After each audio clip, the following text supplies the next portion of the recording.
ವಿಶ್ವಕರ್ಮ ಅಮರಶಿಲ್ಪಿ ಜಕಣಾಚಾರಿ ಸಂಸ್ಮರಣಾ ದಿನಾಚರಣೆ ಶಿಡ್ಲಘಟ್ಟದ ತಾಲೂಕು ಕಚೇರಿ ಸಭಾಂಗಣದಲ್ಲಿ ಆಯೋಜಿಸಿದ್ದ ವಿಶ್ವಕರ್ಮ ಅಮರಶಿಲ್ಪಿ ಜಕಣಾಚಾರಿಯವರ ಸಂಸ್ಮರಣಾ ದಿನಾಚರಣೆ ಕಾರ್ಯಕ್ರಮದಲ್ಲಿ ಅಮರಶಿಲ್ಪಿ ಜಕಣಾಚಾರಿಯವರ ಭಾವಚಿತ್ರಕ್ಕೆ ಪೂಜೆ ಸಲ್ಲಿಸಲಾಯಿತು.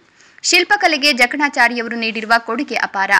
ಬೇಲೂರು, ಹಳೆಬೀಡು, ಸೋಮನಾಥಪುರ ದೇವಾಲಯಗಳಲ್ಲಿನ ಶಿಲ್ಪಕಲೆ ವಿಶ್ವಕರ್ಮರ ಪ್ರಸ್ತುತತೆಯನ್ನು ಬಿಂಬಿಸುತ್ತದೆ.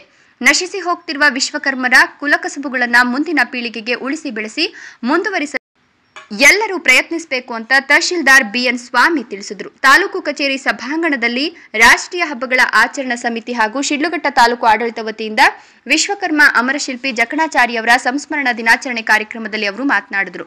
ಜಕಣಾಚಾರಿಯವರು ತಮ್ಮ ಜೀವನವನ್ನೇ ಶಿಲ್ಪಕಲೆಗಾಗಿ ಮುಡಿಪಿಟ್ಟಿದ್ರು. ಅವರ ಕೆತ್ತನೆಯ ಬೇಲೂರಿನ ಚನ್ನಕೇಶವ ದೇವಾಲಯವು ರಾಷ್ಟ್ರೀಯ ಮತ್ತು ಅಂತಾರಾಷ್ಟ್ರೀಯ ಮಟ್ಟದಲ್ಲಿ ಪ್ರಸಿದ್ಧಿ ಪಡೆದಿದೆ ಎಂದರು. ವಿಶ್ವಕರ್ಮರನ್ನ ವಿಶ್ವರೂಪ, ದಕ್ಷಿಣಾಚಾರ್ಯ, ಜಕಣಾಚಾರ್ಯ, ಸ್ಥಪತಿ ಇನ್ನಿತರ ಹೆಸರುಗಳಿಂದ ಗುರುತಿಸಲಾಗುತ್ತಿದೆ. ಸ್ಥಪತಿ ಅಂದ್ರೆ ಶಿಲ್ಪಿಗಳಲ್ಲಿ ಅಗ್ರಗಣ್ಯ ಎಂದರ್ಥ. ವಾಸ್ತು ಪ್ರಕಾರ ಶಿಲ್ಪ ರಚಿಸುವವರನ್ನ ಸ್ಥಪತಿ ಎನ್ನಲಾಗುತ್ತದೆ. ಇನ್ನು ಸ್ಥಪತಿಯಾದವನು ತನ್ನ ಹೆಸರನ್ನ ಎಲ್ಲೂ ಪ್ರಸ್ತುತಪಡಿಸೋದಿಲ್ಲ. ಸೃಷ್ಟಿಯ ಮೂಲಕರ್ತೃವಾಗಿರುವ ಜಕಣಾಚಾರಿಯವರ ಶಿಲ್ಪಕಲಾ ಕುಶಲತೆ ಇಂದು ಜಗತ್ತಿನ ಎಲ್ಲೆಡೆ ಪಸರಿಸಿದೆ. ಪ್ರಪಂಚದ ಎಲ್ಲ ವಿದ್ಯೆಗಳ ಮೂಲವಾಗಿರುವ ಜಕಣಾಚಾರಿಯವರನ್ನ ಜಗತ್ತಿನ ಮೊದಲ ಮುಖ್ಯ ಎಂಜಿನಿಯರ್ ಅನ್ನಬಹುದು. ಜಕಣಾಚಾರಿಯವರು ಸಾಮಾನ್ಯ ಜನರಿಗೆ ದೇವರ ಪರಿಕಲ್ಪನೆ ನೀಡುವ ಮಧ್ಯಸ್ಥಿಕೆದಾರರಾಗಿದ್ದರು. ವಿಶ್ವಕರ್ಮರ ಶಿಲ್ಪಕಲೆ ಅಮರವಾಗಿದೆ ಅಂತ ಶಿಕ್ಷಕರಾದ ಸುಂದರಾಚಾರಿ ಹೇಳಿದರು. ಇದೇ ಸಂದರ್ಭದಲ್ಲಿ ಕ್ಷೇತ್ರ ಶಿಕ್ಷಣಾಧಿಕಾರಿ ನರೇಂದ್ರ ಕುಮಾರ್, ವಿಶ್ವಕರ್ಮ ಸಂಘದ ಅಧ್ಯಕ್ಷ ಅಮರನಾರಾಯಣಾಚಾರಿ, ಕಾಳಿಕಾಂಬ ಕಮಟೇಶ್ವರ ದೇವಾಲಯ ಸಮಿತಿ ಅಧ್ಯಕ್ಷ ಮುನಿರತ್ನಾಚಾರಿ, ಕೃಷ್ಣಾಚಾರಿ, ಶಿಕ್ಷಕರಾದ ಸುಂದರಾಚಾರಿ, ಪಿಟೀಲ್ ಜಗದೀಶ್, ಮಂಜುನಾಥ್, ಬೆಳ್ಳೂಟಿ ಶ್ರೀನಾಥ್, ಶಾಂತಕುಮಾರಾಚಾರಿ, ಸಿಡಿಪಿಒ ಕಚೇರಿಯ ಶಿವಪ್ಪ, ವಿಶ್ವಕರ್ಮ ಸಮಾಜದ ಹಲವು ಮುಖಂಡರು ಹಾಗೂ ಸರ್ಕಾರಿ ಅಧಿಕಾರಿಗಳು ಹಾಜರಿದ್ದರು. ವರದಿ ನಂದಿರಾಜೇಶ್, ಶಿಡ್ಲಘಟ್ಟ. ಶುಭಾಶಯಗಳು. ಇದು ಜನವರಿ 1ಕ್ಕೆ ಇತ್ತು. ನಮ್ಮ ಮಾಜಿ ಪ್ರಧಾನಿಗಳಾದ ಅಕಾಲಿಕ ಮರಣದ ಶೋಕಾಚರಣೆ ನಿಮಿತ್ತ ಅದು ಮಾಡಲಿಕ್ಕೆ ಸಾಧ್ಯ ಆಗಿರಲಿಲ್ಲ. ಹಾಗಾಗಿ ಇವತ್ತು ಅವರ ಒಂದು ಜಯಂತಿನ ಮಾಡ್ತಾ ಇದ್ದೀವಿ.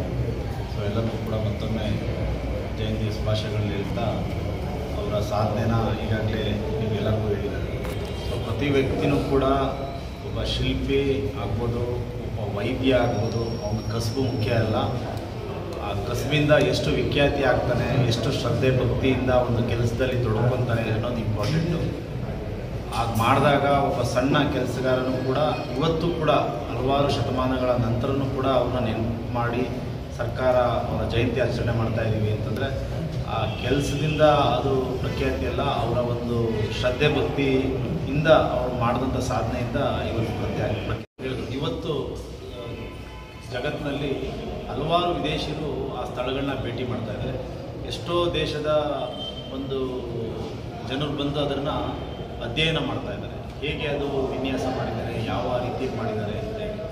ನಮ್ಮ ಇಂಡಿಯನ್ಸ್ ಎಲ್ಲ ರಾಜ್ಯಗಳಿಂದನೂ ಬಂದರೂ ಕೂಡ ವಿದೇಶಿಯರು ಹೆಚ್ಚು ಅಲ್ಲಿ ಬಂದು ಭೇಟಿ ಮಾಡ್ತಾ ಇರ್ತಾರೆ. ಪ್ರವಾಸಿಗರ ತಾಣ ಆಗಿದೆ. ಸೊ ಅವರ ಒಂದು ಸಾಧನೆ ಗುರುತಿಸಿ ಏನು ನಮ್ಮ ರಾಜ್ಯ ಸರ್ಕಾರ ಪ್ರತಿ ವರ್ಷ ಅವರ ಒಂದು ಜಯಂತಿನ ಆಚರಣೆ ಮಾಡ್ತಾ ಇದ್ದೀವಿ. ನಿಜವಾಗ್ಲೂ ಅಂತ ಕೂಡ ನಾವು ಕೂಡ ನಮ್ಮ ಕೆಲಸಗಳಲ್ಲಿ ಅವರ ಒಂದು ಮಾರ್ಗದರ್ಶನ ಇವತ್ತಿಗೆ ನಾವು ಕೂಡ ನಮ್ಗೆ ಏನು ಕೆಲಸ ಇದೆ, ಕಸಬಿದೆ, ಅದನ್ನು ಶ್ರದ್ಧೆಯಿಂದ ಮಾಡಿದ್ರೆ ನಾವು ಕೂಡ ಸಮಾಜದಲ್ಲಿ ಒಳ್ಳೆಯ ಉನ್ನತ ಸ್ಥಾನಕ್ಕೆ ಹೋಗ್ತೀವಿ ಅಂತ ಹೇಳ್ತಾ ನಮ್ಮ ರಾಷ್ಟ್ರೀಯ ಹಬ್ಬಗಳ ಆಚರಣೆ ವತಿಯಿಂದ ಈ ದಿನ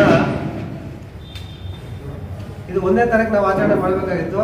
ಕಾರಣಾಂತರಗಳಿಂದ ನಾವು ವಿಶ್ವಕರ್ಮ ಅಮರಶಿಲ್ಪಿ ಜಕಣಾಚಾರ್ಯವರ ಸಂಸ್ಮರಣಾ ದಿನಾಚರಣೆಯನ್ನು ಇವತ್ತು ನಾವು ಆಚರಣೆ ಮಾಡ್ತಾ ಇದ್ದೀವಿ. ಎಲ್ಲರಿಗೂ ಸಹ ಶುಭವನ್ನು ಕೊಡ್ತಾ, ಮೊದಲನೇದಾಗಿ ನಮ್ಮ ಭಾರತ ಅನ್ನುವಂಥದ್ದು ವಿಶೇಷವಾದ ಒಂದು ಸ್ಥಾನಮಾನ ಪಡೆದಿರುವಂಥದ್ದು. ಇದು ವಿಶ್ವದಲ್ಲೇ ಇವಾಗ ಭಾರತ ಅಂದರೆ ಪ್ರತಿಯೊಬ್ಬರು ಸಹ ತುಂಬ ಗೌರವಪ್ರದವಾಗಿ ಕಾಣ್ತಾ ಇರುವಂಥ ವಿಶೇಷವಾದ ಒಂದು ಪ್ರದೇಶ ಇದೆ, ಅದು ನಮ್ಮ ಭಾರತ ದೇಶ. ಅದರಲ್ಲೂ ಸಹ ವಿಶೇಷವಾಗಿ ನಾವು ಗಮನಿಸಬೇಕಾಗೋದು ಏನು ಅಂತಂದರೆ, ನಮ್ಮ ಭಾರತದಲ್ಲಿರುವಂಥ ಅನೇಕ ಸ್ಮಾರಕಗಳು, ಕಟ್ಟಡಗಳು, ಅಲ್ಲಿರುವಂಥ ವಿಶೇಷವಾದ ಭವ್ಯವಾದ ಒಂದು ದೇವಾಲಯಗಳು. ಆ ದೇವಾಲಯಗಳಲ್ಲಿ ಅದರಲ್ಲೂ ನಮ್ಮ ಕರ್ನಾಟಕ ಒಂದು ಇತಿಹಾಸಕ್ಕೆ ಬಂದಾಗ ಕರ್ನಾಟಕದ ಒಂದು ಮೊದಲನೇ ಒಂದು ರಾಜವಂಶ ಬಂದ್ಬಿಟ್ಟು ಕದಂಬ ರಾಜವಂಶ. ಆ ಭೈರವದ ಆದಿಯಾಗಿ ನಮ್ಮ ಹೊಯ್ಸಳರು, ಗಂಗರು, ಕಾಕತೀಯರು ಹಲವಾರು ರಾಜವಂಶಗಳು ಆಳ್ವಿಕೆ ಮಾಡಿರ್ತಾರೆ. ಆ ಹೊಯ್ಸಳದಲ್ಲಿ ಬರುವಂಥ ಬೆಟ್ಟಿ ದೇವ ಅಂತ ಏನು ಕರಿತೀವೋ ವಿಷ್ಣುವರ್ಧನ ಕಾಲದಲ್ಲಿ ರಚನೆ ಆದಂಥ ಪ್ರಮುಖವಾದಂಥ ದೇವಸ್ಥಾನಗಳು, ಪ್ರದೇಶಗಳು ಅಂದರೆ ಹಳೆಬೀಡು, ಬೇಲೂರು ಮತ್ತು ಸೋಮನಾಥಪುರ.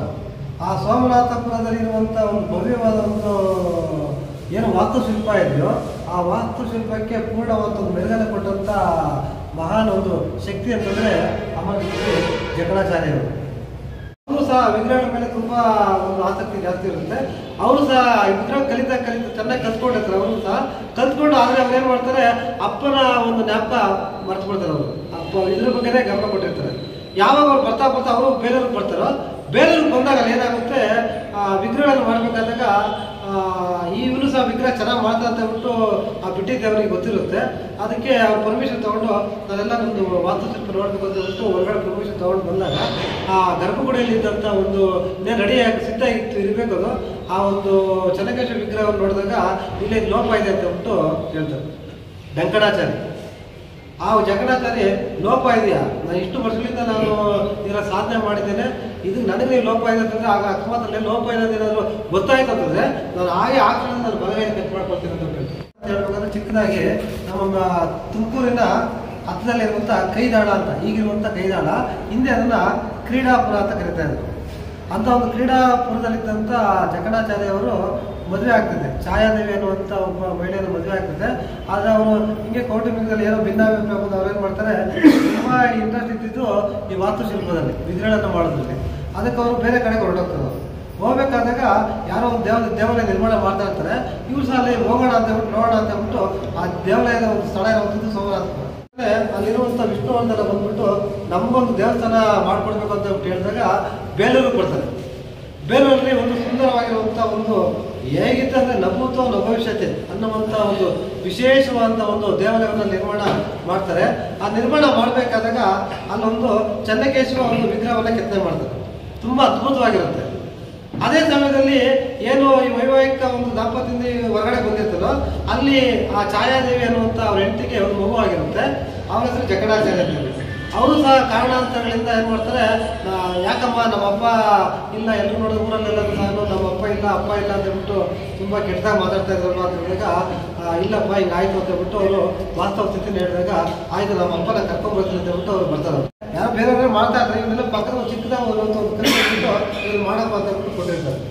ಆದರೆ ಆ ಚಿಕ್ಕದ ವಿಗ್ರಹಗಳು ತುಂಬ ಅರ್ಥಪೂರ್ಣವಾಗಿ ವ್ಯವಸ್ಥಿತವಾಗಿ ಎಷ್ಟು ಚೆನ್ನಾಗಿ ಮಾಡಿರ್ತಾರೆ ಅಂತಂದ್ರೆ, ಅದು ವ್ಯವಸ್ಥಾಪಕ ಏನಾದ್ರು ನೋಡಿದ ತಕ್ಷಣ ಎಷ್ಟು ಅದ್ಭುತವಾಗಿ ಚಿಕ್ಕದನ್ನು ನೀವು ಚೆನ್ನಾಗಿ ಮಾಡ್ತಾ ಇದ್ದೀರಲ್ವಾ, ತುಂಬಾ ಅದ್ಭುತವಾಗಿದೆ, ಒಂದು ಕೆಲಸ ಮಾಡು, ನೀನೇ ಈ ಒಂದು ದೇವಸ್ಥಾನದ ಒಂದು ಉಸ್ತುವಾರಿ ತಗೊಂಡು ಪೂರ್ಣ ನೀನೇ ನಿರ್ಮಾಣ ಮಾಡು ಅಂತ ಹೇಳ್ಬಿಟ್ಟು ಅವ್ರಿಗೆ ಜವಾಬ್ದಾರಿ ಕೊಡ್ತಾರೆ. 16 ವರ್ಷಗಳ ಕಾಲ ಆ ಒಂದು ದೇವಸ್ಥಾನವನ್ನು ಎಲ್ಲ ಆಲ್ಮೋಸ್ಟ್ ನೋಡಿರ್ತೀರಿ ಅಂತ ಭಾವಿಸ್ತಾ ಇದ್ದೀವಿ. ಸೋಮನಾಥಪುರದ ಒಂದು ದೇವಸ್ಥಾನ ಎಷ್ಟು ಅದ್ಭುತವಾಗಿದೆ ಅಂತಂದ್ರೆ, ಇಡೀ ನಮ್ಮ ಭಾರತದ ಒಂದು ಐತಿಹಾಸಿಕ ಪರಂಪರೆಗಳಲ್ಲಿ ಅದು ಸಹ ಒಂದು. ಆದ್ದರಿಂದ 16 ವರ್ಷ ಅಲ್ಲಿ ಕೆತ್ತನೆ ಮಾಡ್ತಾರೆ. ಅದಾದ ನಂತರ ನೆಕ್ಸ್ಟು ಹಳೇಬೀಡು ಬರ್ತಾರೆ. ಹಳೇಬೀಡಲ್ಲಿ ಒಂದೊಂದು ಕಂಬಳು ಸಹ ವಿಶೇಷವಾದ ಒಂದು ವಿನ್ಯಾಸವನ್ನು ಹೊಂದಿರುವಂಥದ್ದು. ಎಲ್ಲಕ್ಕೂ ಪೂರ್ತಿ ಗಂಧವನ್ನು ಲೇಪನ ಮಾಡ್ತಾರೆ. ಆ ಗಂಧವನ್ನು ಲೇಪ ಮಾಡಿ ಸ್ವಲ್ಪ ಹೊತ್ತಿಗೆಲ್ಲ ಅನ್ನೋದು ಪೂರ್ತಿ ಎಲ್ಲ ಒಣಗುತ್ತೆ. ಆದರೆ ಹೊಟ್ಟೆ ಭಾಗ ಮಾತ್ರ ಅದು ಒಣಗೋದಿಲ್ಲ, ಪೂರ್ತಿಯಾಗಿ ಅತಿಶಯಾಗಿ ಇರುತ್ತೆ. ನೋಡಿ ಇಲ್ಲಿ ಲೋಪ ಇದೆ ಅಂತ ಹೇಳಿದಾಗ ಅದು ಹೊಡೆದಾಗ ಅದು ಸ್ವಲ್ಪ ನೀರು, ಮಣ್ಣು ಮತ್ತು ಒಳಗಡೆ ಚಿಕ್ಕದಾಗಿರುವಂಥ ಕಪ್ಪೆ ಆಚೆಗಳು. ಆವಾಗ ಅವರು ನಿಜವಾಗ್ಲೂ ವಿಶೇಷವಾಗಿರುವಂಥ ವ್ಯಕ್ತಿನದ್ದು. ಆವಾಗ ಅಲ್ಲಿ ಅವರಿಬ್ಬರು ಒಂದು ಸಮಾಗಮ ಏನು ಅಂತ ತಂದೆ ಮತ್ತು ಮಗ ಅಂತ ಗೊತ್ತಾಗುತ್ತೆ. ಯಾಕೆ ಇದು ವಿಷಯ ಹೇಳ್ತಾ ಏನಂತಂದ್ರೆ, ಏನೋ ಒಂದು ಸನಾತನ ನಮ್ಮ ಒಂದು ಧರ್ಮ ಪರಂಪರೆಗಳಿದ್ರು ಇಂಥ ಭವ್ಯವಾದ ಕಟ್ಟಡಗಳನ್ನ ನಮ್ಮ ಭಾರತಾದ್ಯಂತಲ್ಲ ಇಡೀ ವಿಶ್ವದಾದ್ಯಂತ ಅನೇಕ ಕಟ್ಟಡಗಳು ನಿರ್ಮಾಣ ಮಾಡ್ತಾ ಇದ್ದಾರೆ. ಇದಕ್ಕೆ ಮೂಲ ಒಂದು ಕರ್ತೃಗಳು ಅಂತಂದ್ರೆ ಶಿಲ್ಪಿಗಳು. ಅದರಲ್ಲೂ ವಿಶೇಷವಾಗಿ ಶಿಲ್ಪಿಗಳು ಅಂತಂದ್ರೆ ನಮ್ಮ ಒಂದು ವಿಶ್ವಕರ್ಮ ಜನಾಂಗದಲ್ಲಿ ಶಿಲ್ಪಿ ಬ್ರಹ್ಮ ಅಂತ ಕರೀತಾರೆ. ಅಂತ ಒಂದು ಮಹನೀಯರು ನಾವು ಅವ್ರ ಜೊತೆಲಿ ಇದ್ದೀರಲ್ಲ ಅಂತಂದ್ರೆ ಒಂದು ಪುಣ್ಯ. ಆದ್ರಿಂದ